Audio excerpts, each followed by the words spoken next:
morning, everyone.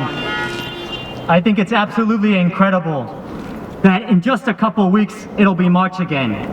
It has been almost an entire year since we began and entered this economic crisis and this global pandemic.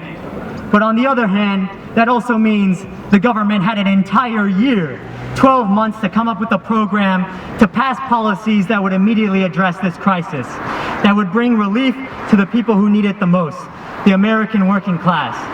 But the only thing that has changed in the past 12 months here in Los Angeles is the fact that our conditions here have gotten worse. Los Angeles is now the epicenter of the worldwide pandemic. We're facing massive amounts of unemployment, and California as a whole is facing a massive looming eviction crisis. Why? Because the California government, which is controlled almost wholly by the Democratic Party, has failed the people. They failed to cancel the rents and cancel the mortgages. If they did, they would have saved thousands of jobs, thousands of small businesses, thousands of tenants. What is clear is that the government has wasted these past 12 months and has instead pushed policies that only benefit the big banks, the major corporations, and not the people.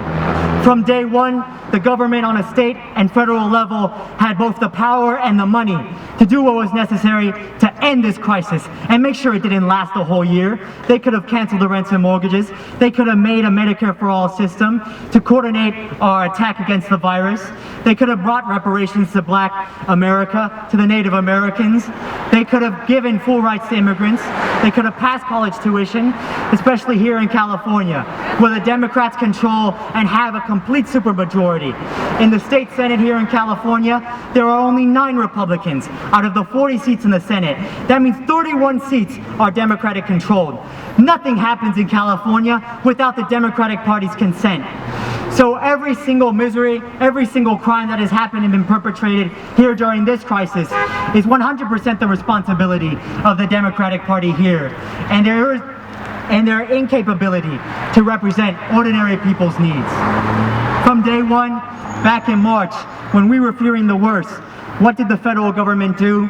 The federal government, the Federal Reserve, pumped $1.5 trillion into a stock market, into a gambling ring. A couple weeks later, another $2.5 trillion.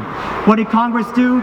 They gave $454 billion to the richest corporations in America and the banks. And potentially, it may look like it will be 10 times more than the original number.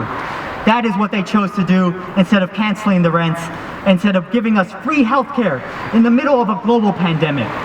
That's why we're all here today, because we understand that whether it's the Democrats or the Republicans, ultimately, the establishment politicians don't represent the people.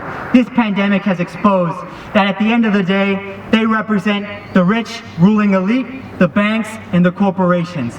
That's why we're here having a cancel the rents caravan, because we need to put pressure on these politicians.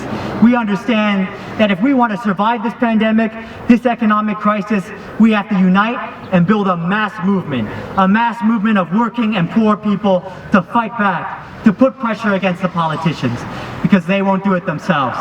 So that's why we're here today, and that's why I'm running for State Senate in District 30 under the Peace and Freedom ticket. Thank you, everyone.